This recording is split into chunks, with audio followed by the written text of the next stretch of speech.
à tous et bienvenue sur cette nouvelle vidéo. Je vous avais fait le bilan de mes lectures pour le mois de la fantaisie, donc qui était le mois de mai. Et en fait, à côté du mois de la fantaisie, j'ai quand même fait deux autres lectures et je tenais du coup à vous en parler. Donc j'ai lu en format livre, donc Rageur de Virginie Vanos. Si jamais il y a aussi un article sur le blog que je ne manquerai pas de vous partager en barre d'infos. Donc on va suivre Ben qui est un jeune garçon un peu perturbé, on va dire ça comme ça. Il vit en fait par procuration sur les réseaux, donc il a une chaîne YouTube là où il est très très connu et là où il partage surtout ses coups de gueule, on va dire ça comme ça. Et parfois ils se mettent à deux pour critiquer jusqu'au jour là où rien ne va se passer comme il faut. Ben est un fils unique, si je me trompe pas. En tout cas, il vit seul avec sa maman qui est tellement touchante et attachante, qui essaye de faire ce qu'elle peut pour son fils, pour l'aider, pour pas voilà. Mais ça ne marche pas forcément toujours comme on le souhaite. Donc il faut savoir que c'est une lecture qui se lit très très bien et que je trouve qu'elle est très pertinente aujourd'hui là où les réseaux sociaux alors je vais pas dire dirige nos vies, mais nous guide quand même pas mal dans les choix qu'on fait dans notre vie, justement. Et donc c'est un livre qui fait plein de questions.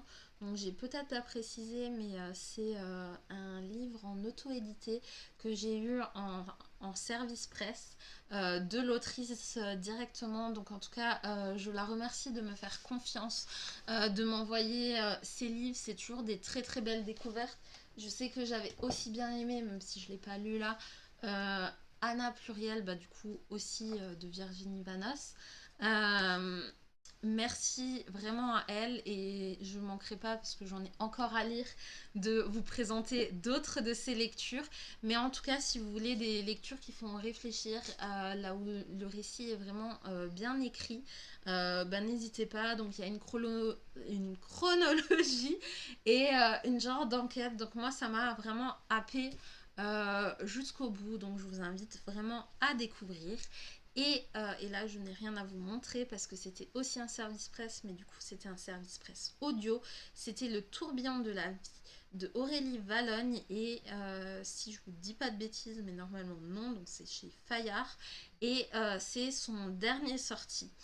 Et donc, on va suivre Arthur et son petit-fils Louis qui ont 60 ans d'écart. Et on va découvrir leurs aventures, voire même leurs mésaventures pendant les vacances. Donc là où Arthur va s'occuper de son petit-fils. Mais comment? Mais pourquoi? Mais parce que c'est une histoire qui m'a touchée au plus profond. Alors on n'en parle pas dans le résumé, et il n'y a pas de spoiler, donc je vais pas vous dire exactement ce qu'il y a. Ce qu'il y a. En tout cas, on va suivre Arthur déjà, donc qui est le grand-père, qui dans sa vie passée était acteur et qui n'a malheureusement pas eu la vie qu'il aurait escomptée, c'est-à-dire qu'il n'a pas vécu avec sa femme et il n'a pas vécu avec sa fille comme une famille traditionnelle. Donc on va découvrir toute son histoire, les bonnes choses, les moins bonnes choses, et en fait il va les partager donc avec Louis qui est un petit garçon, franchement.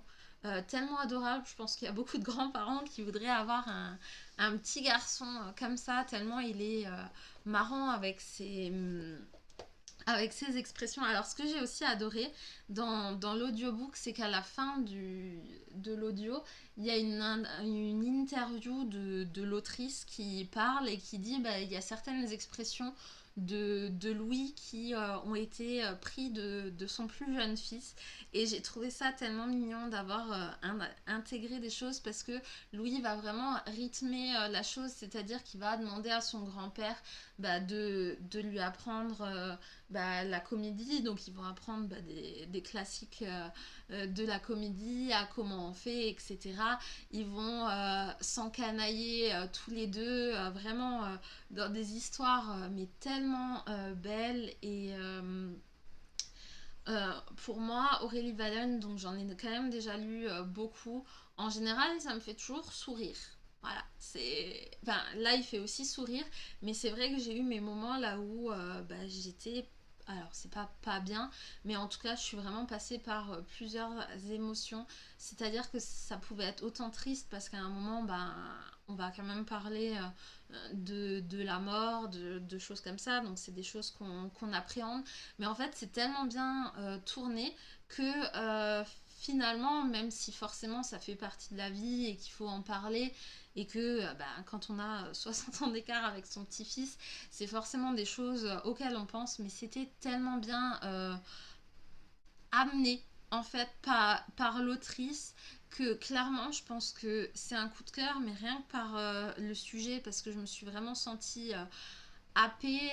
Après, certes, j'ai pas eu la relation avec mes grands-parents que Louis a avec son grand-père, mais je pense qu'il y en a beaucoup qui aimeraient avoir la même. Donc, vraiment, je vous invite, si vous voulez quelque chose pour passer un bon moment, même s'il peut y avoir des petits moments de larmes, hein, je tiens quand même à le préciser, mais si vous voulez une belle lecture cocooning qui donne quand même à la fin un très très beau sourire, n'hésitez pas à découvrir Aurélie Valogne, et pas forcément que dans le tourbillon de la vie. Alors c'est vrai que quand j'ai lu les Aurélie Valogne, je n'avais pas encore les réseaux, ni mon compte Insta, ni YouTube. Je pense que je vais essayer de me remettre un peu dans les histoires. J'ai pas tout lu non plus, mais il y en a quand même deux, trois que j'ai lus. Donc pour vous parler un peu de mon point de vue vis-à-vis de ces romans un peu feel good, pourquoi pas faire des thématiques feel good et de mettre pourquoi pas Virginie Grimaldi dans la boucle. Pour moi, ça reste un peu dans le même thème. Donc n'hésitez pas à me dire si ça vous intéresse de faire vraiment des thématiques vidéo livresques. Voilà. C'est vrai que j'avais commencé au tout début à le faire et puis finalement j'ai pas continué et je vous ai raconté à chaque fois toutes mes lectures. Donc vraiment n'hésitez pas à me faire vos retours sur vos lectures, ce que je lis, sur la qualité de mes vidéos. Vraiment, je le prends pas mal et le but c'est de partager ensemble. J'essaye de vous faire des résumés pour vous donner envie et pour pas vous spoiler, surtout parce que souvent, moi je pars dans un bouquin, je ne lis pas forcément enfin, avant de le lire, en tout cas, c'est sûr, je ne lis pas le résumé, même si peut-être à un moment je l'ai lu, pour essayer de m'immerger et voir en fait ce que ça donne. Donc, mon but n'est pas de vous donner toute l'intrigue et tout ce qui s'y passe. Donc, voilà. En tout cas, je vous fais des gros bisous